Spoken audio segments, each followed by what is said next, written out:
Hey, this is Anthony with RevZilla TV, where you can watch, decide, and ride. Welcome to our detailed breakdown of the new REV'IT Hunter one-piece race suit available at RevZilla.com.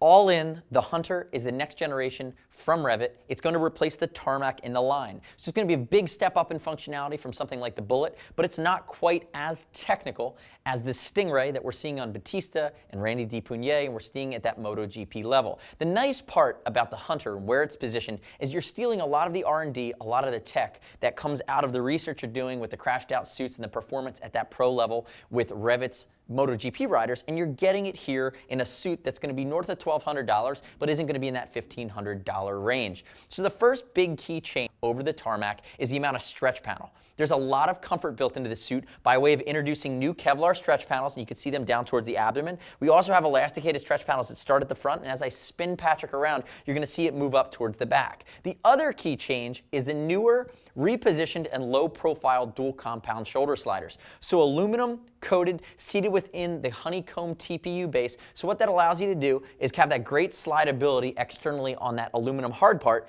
but then have great shock and impact protection through that honeycomb protection as well. Again, that's where the dual compound comes in. Now, if we look at Patrick's size 5, he's 5'9", 165, wearing a size 50. This suit fits him spot on. REV'IT's suit sizing really hasn't changed over the last few years, and their suits are actually pretty easy to fit with no dramatic or European sizes. Patrick has about a 40-inch chest too, so he's not overly broad or bulky, but he has a good amount of room for movement. And remember, with the newly introduced stretch panels and these dual elasticated panels on the side and on the back, it's going to be even easier. The other thing I want to call out, and again, it would be one of those key differences you might be asking, how is this different than the Stingray, is that the Stingray is going to have more perforation, and it also has the grip panels on the insides of the knees. But one of my favorite things that the Hunter has is the external hard parts on the elbows as well. So again, you have that same dual compound slider that we see on the shoulder now built into the elbow. And that's something that you don't have on the Bullet, but you do have on the Stingray. So again, stealing from that high-end level of protection.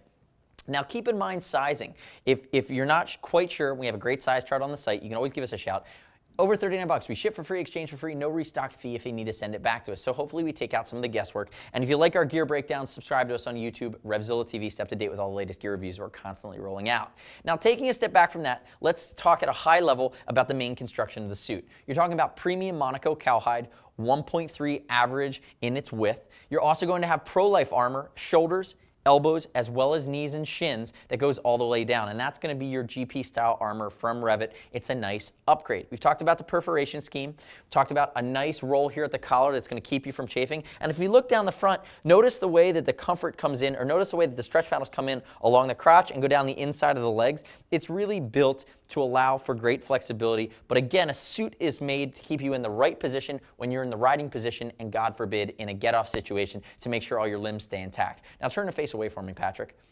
Running down the inside, we talked about the shoulder sliders. Notice the elastication at the elbow. If I raise his arm, a big yoke that starts in the front, goes all the way up the shoulder blade, and then we have that big yoke that comes along the back as well. You could see it in the knee, and then it's also a dual compound slider in the knee as well, and that's fully replaceable. Turn backwards for me. Other upgrades here on the Hunter. We have a water bag system that's accessible through the interior, through a vented GP style speed hump, temper foam in the sides, more punctuation and perforation down all across the back for ventilation.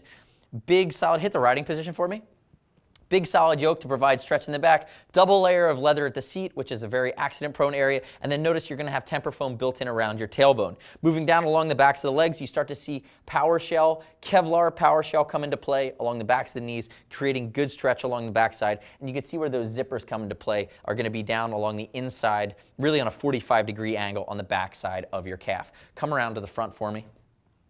Notice too that we have our main connection zipper. It's a YKK connection zipper that comes all the way down the front.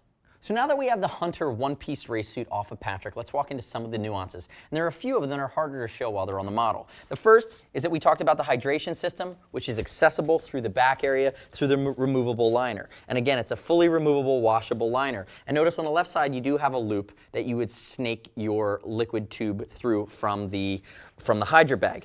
Also, looking at this liner, you're going to see that it's the AeroCool 3D mesh from REV'IT. Now, this is a technology that's been around for a while. Different manufacturers use different versions of it. But what you're getting by having a 3D mesh, anytime you create space against the body, you promote better airflow. And when you create these micro chambers, you get better wicking as well as better circulation. So again, you're going to create a microclimate that's going to be more comfortable for the body on the inside of the race suit. You have a Napoleon pocket that some people don't realize is there. YKK zippers throughout, fully removable, washable liner. The other nuance that I want to touch on, it's very difficult to show, but the knee and shin armor is going to be ProLife. And once you have the liner out, it's actually adjustable. So in a suit, you now have adjustable knee armor within reason that's going to allow you to fine-tune the suit for the best possible fit. So keep that in mind. Remember, ship for free, exchange for free, no restock fee if you need to send it back to us. The Hunter falls within that bucket. If you want to talk to a gear geek, shoot us a line, see us at RevZilla.com or 877-792-9455. You can earn TeamZilla cash on any order over $100 to allow you to apply it to your next order, save you some money in the long run. And you can always find the REV'IT Hunter one-piece suit at RevZilla.com/REV'IT. I'm Anthony. We'll see you next time.